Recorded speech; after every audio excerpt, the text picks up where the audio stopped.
all, I plead innocent of all charges. You're listening to Talking Elvis with Vince Wright and Ian Gray. Hello and welcome to episode 31. Now I'm actually on my Todd today. I'm on my own because this is a bit of a bonus one. When I started doing the podcast, I got a message on Facebook from a guy, and he said he enjoyed the show, and he felt that we were moaning old gits just like him. So I thought, this is a guy we've got to chat to because he's our kind of guy. And he seems to have a really good Elvis story. So I got him here to tell his story, well, at least part one of his story.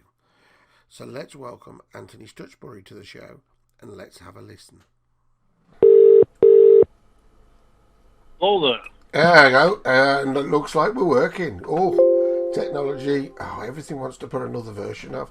I hate technology. Can you hear me? Can you hear me okay? You're good. I'm all over the place because I'm using some new software because they wanted to charge me for the other one, so I don't do paying. Right? I'm an honorary Yorkshireman. Well, you're something else we have in common. Yes, put my hand in my pocket. Never. Not unless I have to. That's it. Yeah. Oh dear, at this point the recording threw a wobbly, so the intro to this interview has all gone a bit kaput.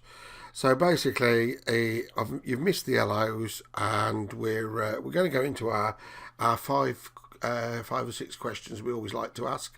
So I started off now by saying, have you ever been to Graceland?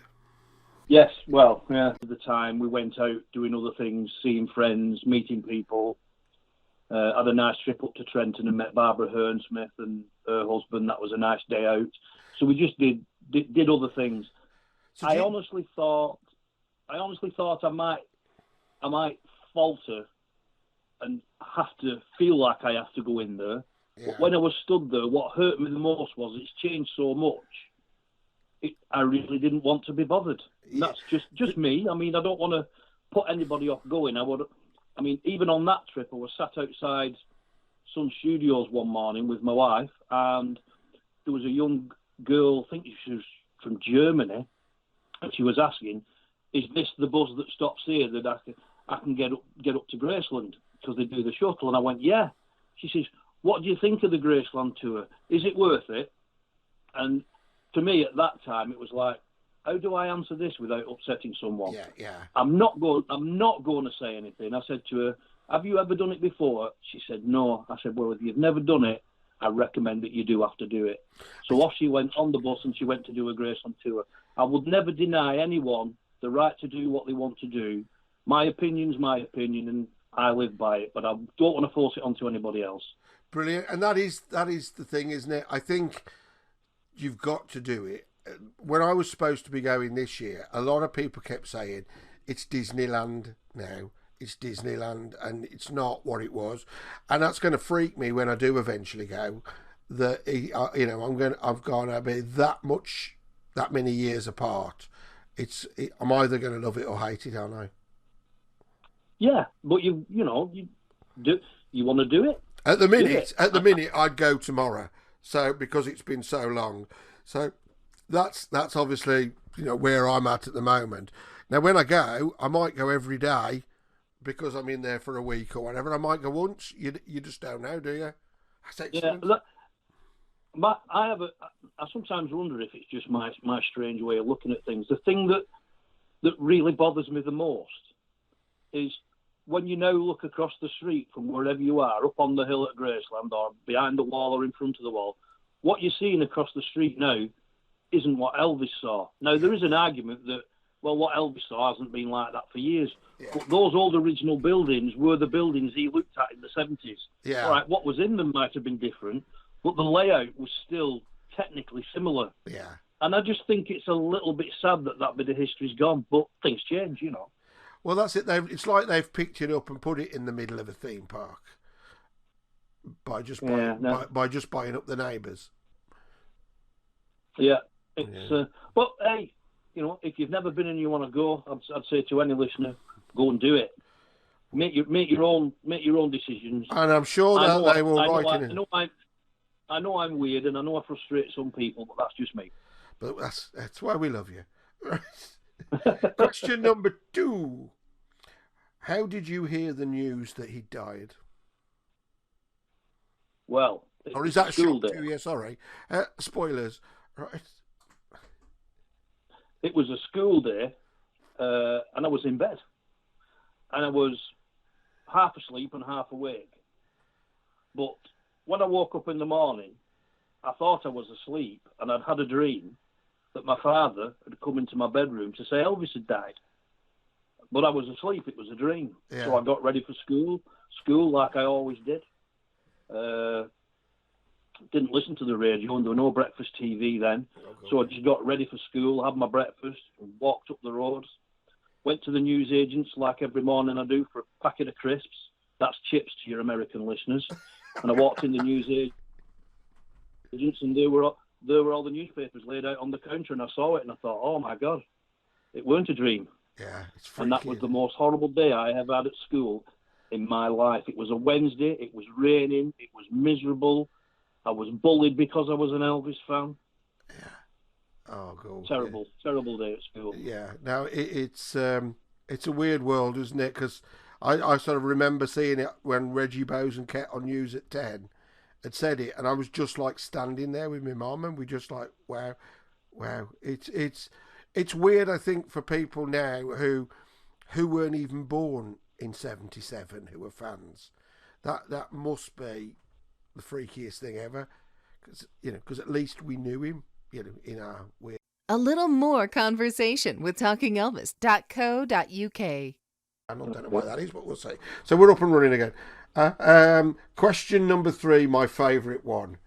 Do you watch ETAs, tribute artists, or whatever you want to call them? No. Because it's just not my thing. I've got lots of friends who do. If they enjoy it, again, it's a bit like going to Graceland. If you enjoy it, great, go and enjoy it. If you get entertainment and you like it, fine. I just don't get it. It's not for me. That said, I wouldn't think twice about seeing an ABBA or Beatles tribute act, but then again, I don't feel as close to them. That is so true. I do that all the time.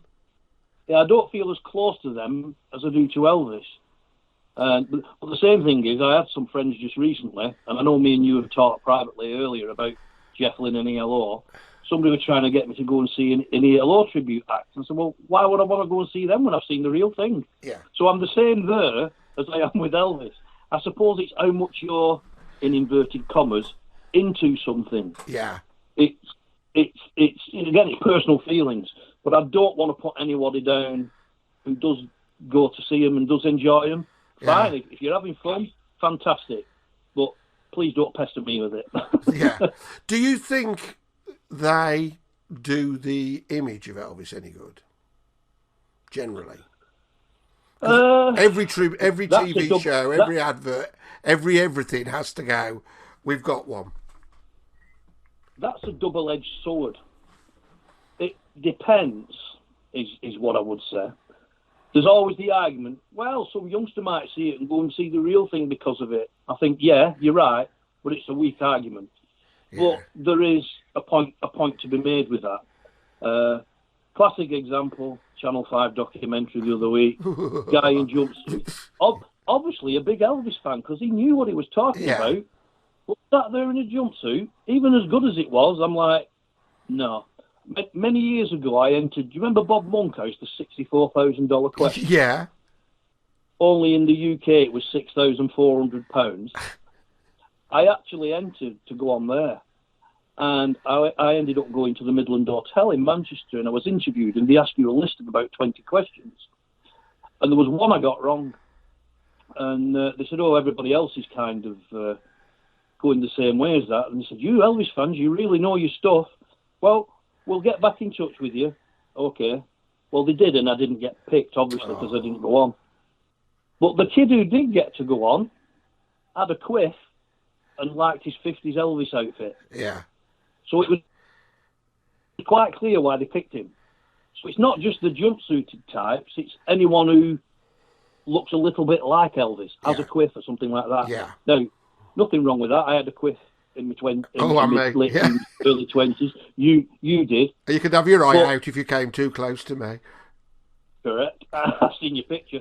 Anyway, but you wouldn't, it's, the way the media works. I mean, another example, the Blackpool Elvis exhibition years ago, the British fan club had the Elvis Centre on the prom at Blackpool. Oh, yeah, went to that. And we were all queuing up outside to go in. And two friends of ours were Maria and Gladys Davis from Blundell Sands in Liverpool. And they actually met Elvis. They used to write to Colonel Parker's office, and Tom Diskin would correspond with them. And Tom Diskin wrote back and always said, well, if you ever get to Vegas, come and make yourselves known. So they did. And they managed to go backstage, and they met Elvis. And they'd tell stories. Sky News were there. And they're coming along the line interviewing people. And they came to me, and they wanted to ask me about Elvis. I said, well, I'll be honest with you. I said, see these two ladies here, just a couple of people behind us? I said, you really need to speak to them, because they met Elvis twice, in 69 and 70. I said, and they've got a story. So the Sky News guys moving down to go to interview him. Just then, a horse-drawn carriage pulls up with an imp on board, and he gets out and steps onto the prom. They completely blanked Marie and Gladys, turned around and went straight to him. And that's the problem with the media. Yeah. They, what was the programme? It was one of these Channel 4, like The Word. I can't remember what it was.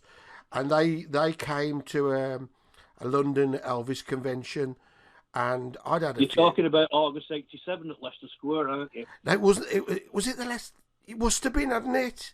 The Empire, Leicester Square, August 87. And the day I met my wife. No. And you're talking about Magenta Divine. That's the one. Yes. What an absolute. Can you put a beep in here? Yes, go on. As many as you like. She was an absolute arse. She really was. She came to me and was pestering me, and I told her to get lost.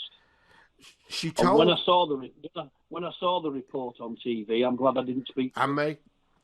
I went up to her and said, I'd had a few, So I said, interview me. And she said to my face, you're not weird enough. Now, nobody else has ever said that to me, but you're not weird. Well, I can date that for you because it was August the 2nd, 1987. I'd forgotten all about August the 2nd, 1987. Well, there you go. So we were there, and you met your wife. Yeah. So it should have been me. Tell her it should have been me. With the Manchester branch of the fan club, and was on this coach at Manchester, and she got on it.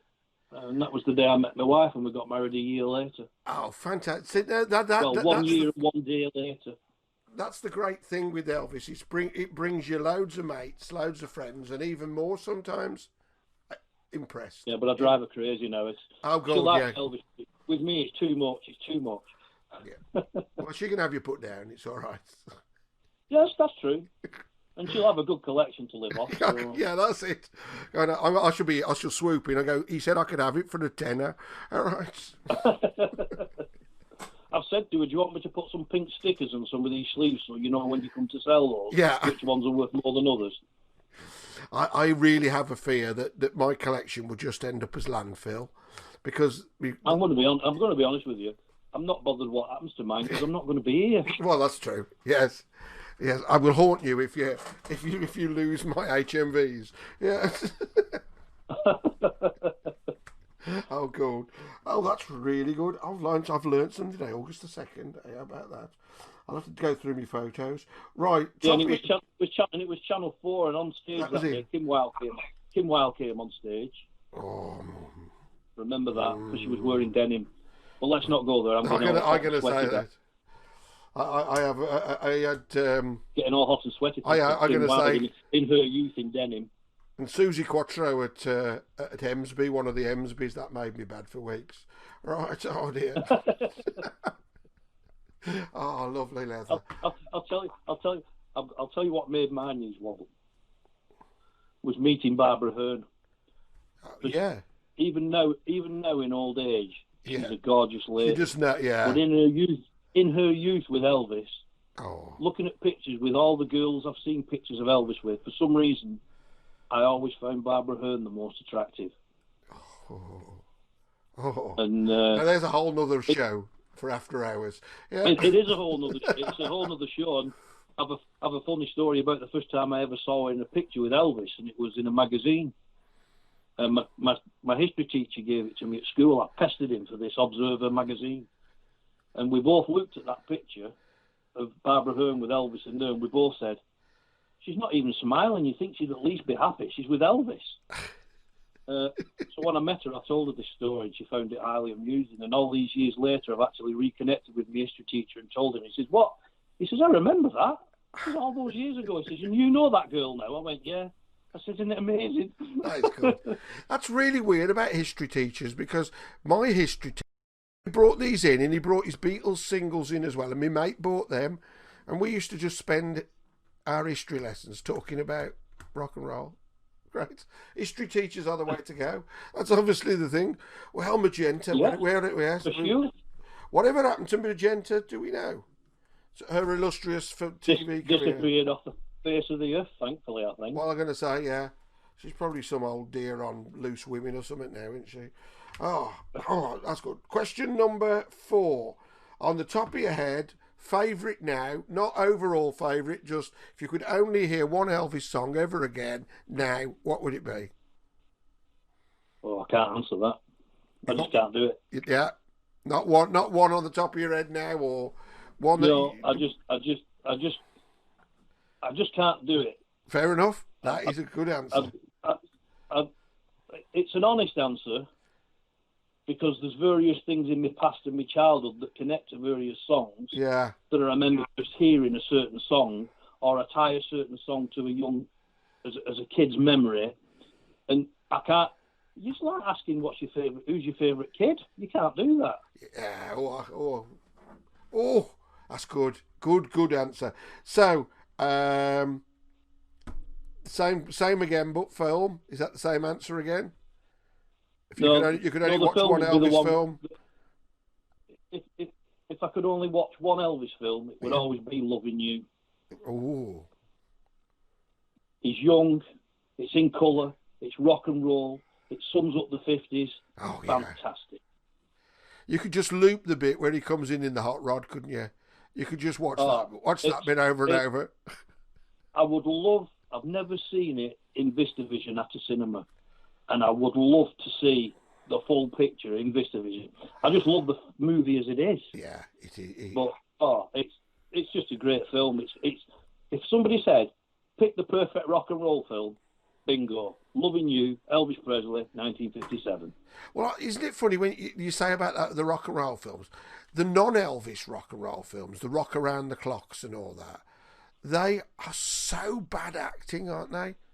They're a different league of film.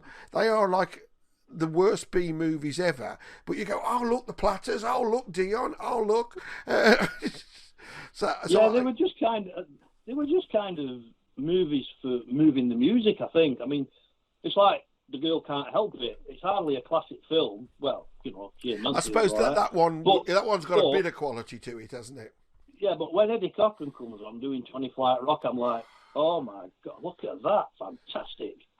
I had a sad little thing I did is I got that scene and I edited around with it and I put an Ed Sullivan show on that little television set.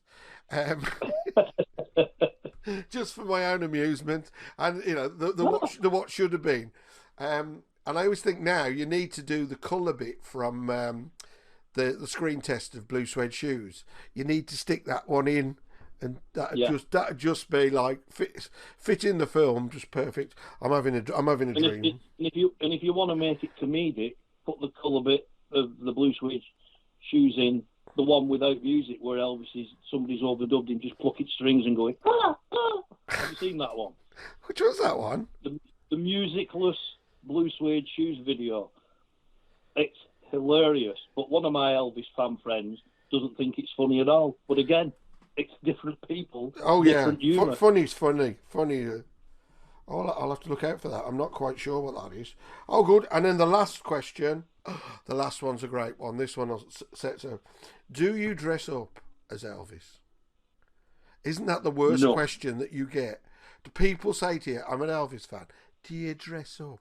Oh, hate that question. No, I don't. I don't dress up as Elvis, but I have been known to wear an Elvis in concert jacket that I bought. Oh, mate, And- I've got it in the cupboard. There's no way I can get one arm in it anymore. Actually, I could have dressed up with Elvis in one of his original jumpsuits, but I declined. Ooh. Tell me more. I was a deceased friend who lived in Vegas, and he had his own private Elvis museum. It was unbelievable. And he had this jumpsuit. Now, don't ask me what it was called, because I haven't got a clue. I only know the famous ones. Yeah. I'm not a jumpsuit junkie. But this jumpsuit came private collection. Sadly, he's deceased, and it's ended up back at Graceland. They auctioned it, and he auctioned it, should I say, before he died, and Graceland bought it back. So technically, Graceland bought back something that belonged to them in the first place. But another story. But while it was in his possession, was in his office, and it was there on a hanger. He said, "Yeah," he says, "take as many pictures as you like of it. Do what you want." He said, "We held it up, and I took some pictures of it." He says, "You can put it on if you like." I went, "No, sorry, I just can't do that." He said, "Well, it was Elvis's." I said, "I don't care. I said, I can't do it. I won't do it." Because some of those jumpsuits to me were like, oh, forget it. I mean, I wore flares in the 70s, but nothing that bad. Oh, yeah. Oh, flare. You could not buy flares, could you? Yes. Oh, good stuff. So, no, I don't dress up as Elvis, No. not even when I have the opportunity to wear something he wore. No, that's good. But like you will say that you'll just go to an Elvis disco and they'll be allowed dressed up. And, back to what we said, that's what the media say. You know, one of the weirdest things I've ever seen about dressing up as Elvis. Me and my wife one morning, we were in the meditation garden at Graceland, all nice and quiet, and this bloke comes, and he's dressed up like Elvis was when he went to meet Nixon. He's got the cape. Oh, yeah. He's got the cane, got the shades, and he come and stood at the side of me at Elvis's grave. So I took a closer look. Just to make It sure. was a woman. It was a woman. It's not. Is it Pope Saladani? I haven't got a clue, but Yeah. I'm like, Yeah. Sorry. I've seen her somewhere, and she does. It's like that, isn't it? Oh, God. Oh. that I do find a bit strange. I think the weirdest one I saw for dressing up was a chap who I think he thought he was dressed as the Colonel, but he looked more like Boss Hogg off the Dukes of Hazzard, because he was only a little fella, and I just kept thinking Roscoe P. Coltrane, and he was just Boss Hogg, and he really thought he was the Colonel. But this is the weird world we're in, is we get tarred by it, but we've got so many good stories, haven't we? People say to me, what's your favourite era of Elvis, 50s, 60s or 70s? And I say the 80s, because I had such a lot of fun with Elvis in the 80s. It was... It's a good... there's a lot of good that happened, because it was the beginning of getting stuff that would never been released before. It took a while to get going, but we're fortunate to have what we have. Oh, God, yes. Well, those are my questions that set the scene. So we know a bit about you now. We know what makes you tick. You've kind of met all sorts of Elvis folks through your hobbies and things then. So what are you involved with at the moment? Is there anything you can talk about, or is it all classified? Well, the latest thing was just announced yesterday. It's the Christmas EP from Memphis Mansion. Yes, I've seen that now. So what's the deal with that one? Well, the great thing is, I mastered that a while ago, and you have to keep your mouth shut, Yeah. I mean, I didn't even know he was going to announce it yesterday.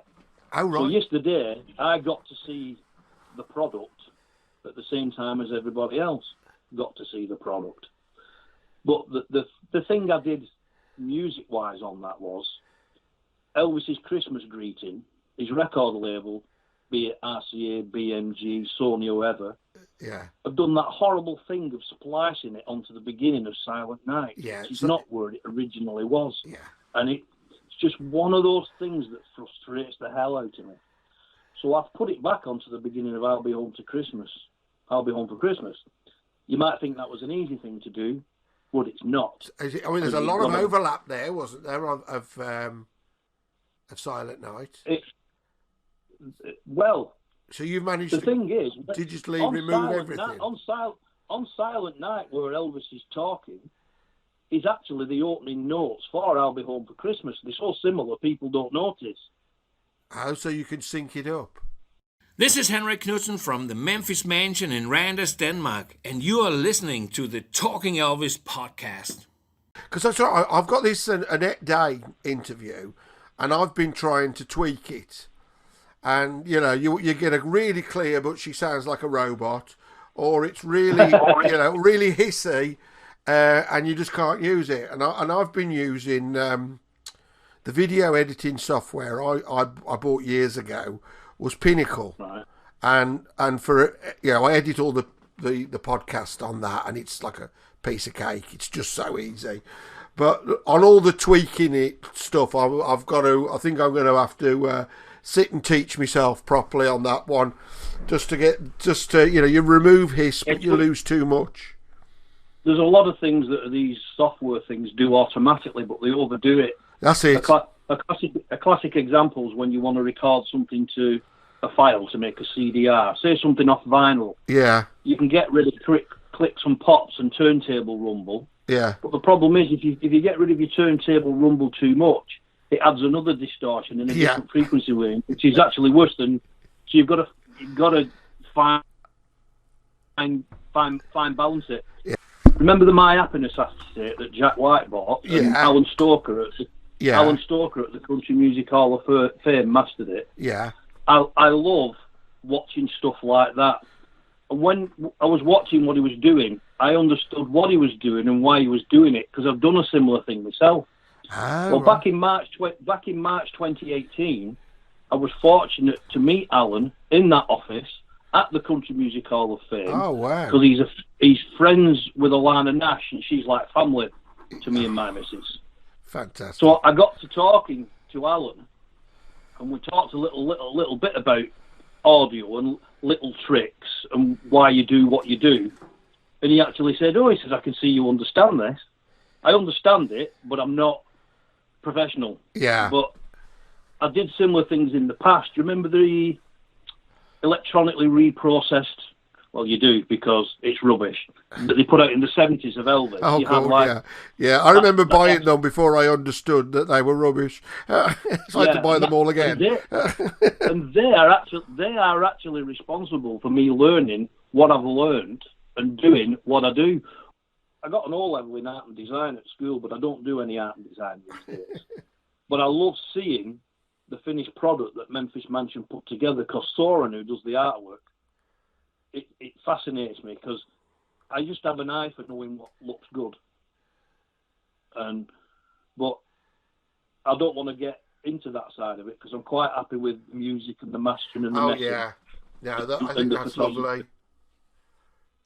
I mean, I've got a lot of people to thank for me being as fortunate as I am. I mean, a lot of the people I've met in the Elvis world have been down to my friend in Vegas, Rick Crofts, and my friend in Mississippi, Roy Turner, my family in Kentucky, Alana Nash, and then, of course, there's Henrik in Denmark. But the great thing with Henrik is I went there in 2017, known him for years, and I know I've told you this before, and I always promised I'd go to Randers, but never made it, because it was always difficult, too expensive. Anyway, one year my wife said, she says, I want a holiday that's nothing to do with Elvis. You're always going things to do with Elvis.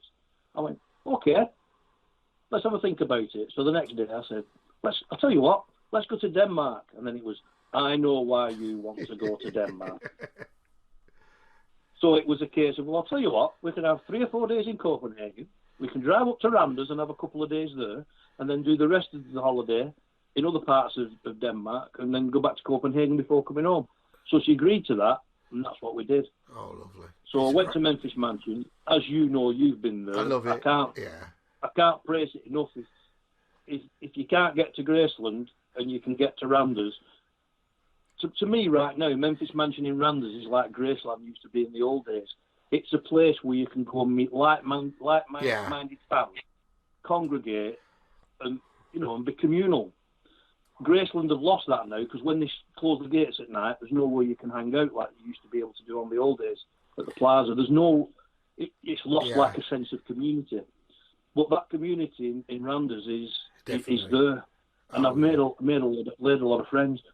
So we went on holiday there in, I think it was June 2017. I'd only been home a couple of weeks, and obviously I put my photographs up on Facebook, and Henrik saw them. He must have been impressed because he phoned me up and he said, I've got James Burton coming to do a couple of shows in September. If I pay for you to come back, will you photograph it for me? And of course I said, no, we need to sort a deal out because I'm not just coming back to hang with James Burton and take photos for you and you're going to pay for me. I'm not going to do that, I mean, like who's going to say no? I know what a nanosecond is now. I'm like, yeah, of course I will. Where do I sign? Yeah. And that was and true to his word, Henry got me flight tickets and got me over there, and good man. All I did was have a good time at the gigs, hung around with everybody all access and took pictures. I'm like, my God, I'd do that anyway. Yeah. But without the all access.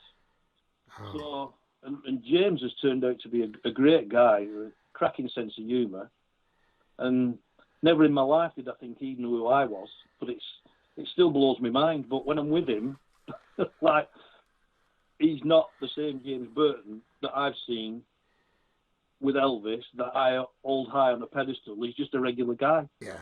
Good and it's like he's two different people to me. But that's great because you can have fun. Yeah, I think that's a lovely thing. You can have fun with it. Having fun on stage with Elvis. So who else have you come across in your world? Who is the biggest in the hierarchy of the Elvis world? Who is top dog that you think you've met? Not necessarily you like, but who's up there? Probably the Colonel. The Colonel. That's a story for another show. So there's all these things go on, and it's like, never in my life did I ever think as a kid watching Kurt Russell in the cinema playing Elvis that one day I would contact his agent to try and get him to appear for a friend of mine. I'm like, seriously.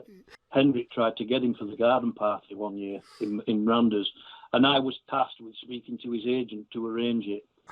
Sadly, Kurt was busy, but his agent was great, very polite, and sent a nice response.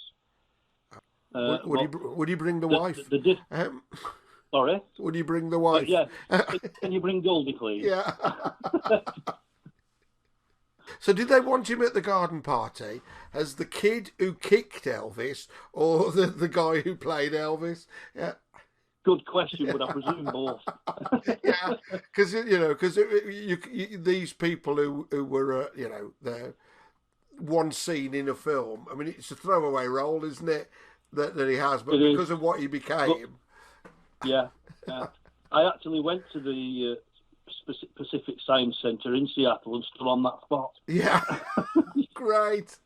Oh. Well, we were on holiday in Seattle anyway, and they're like, well, there's Elvis connections here. I got to say, you've got to tick the box if you're there, aren't you? Yeah. I mean, we had a wedding anniversary when we were there, and we had to book 3 months in advance to go up the Space Needle. Yeah. For a meal for our wedding anniversary.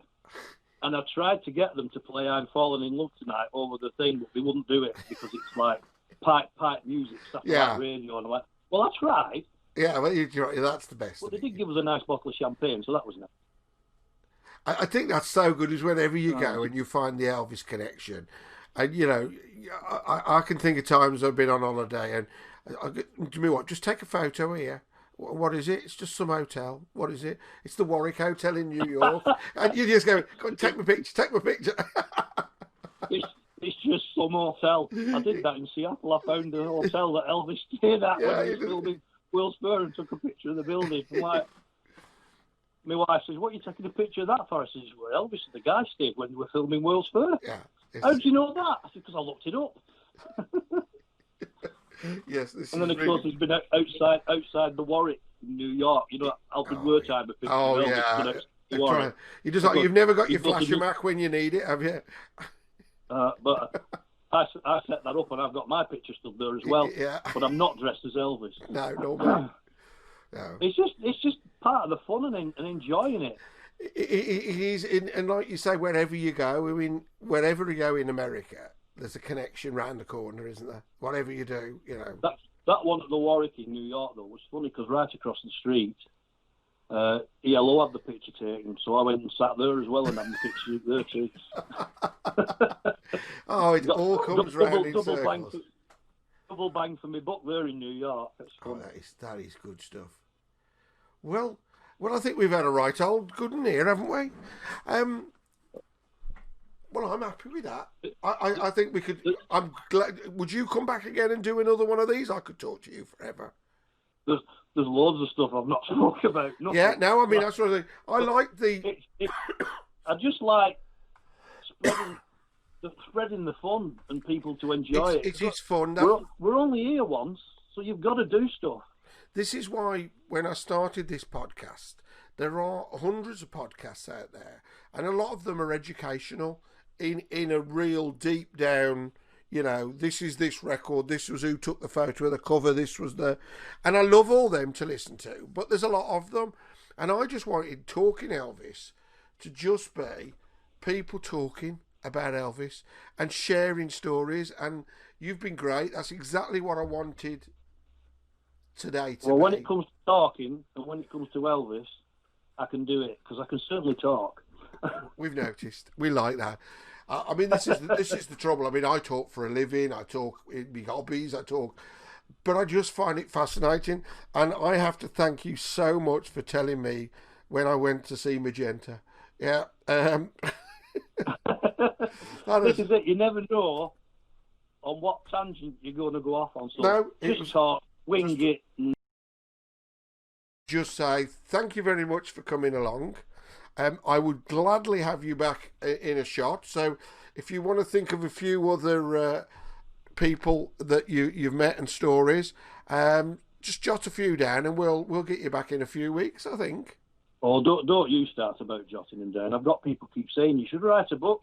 Yeah. It's all in my head. What you're doing now, Vince, is recording it for me, so I don't have to write. Oh, right. Well, then we can just do this at hours and hours and hours. I will. Whenever you want me back to talk again, just give us a shout. I think it's been amazing. Thank you very much. And when does your wife get the award for the longest suffering wife? I think she deserves it now. Right.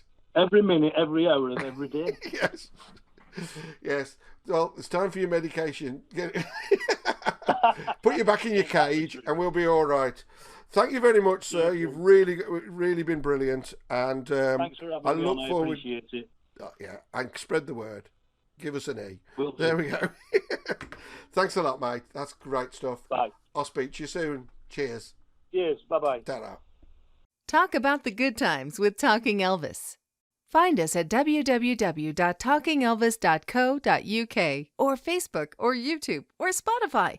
In fact, any place you get your podcasts.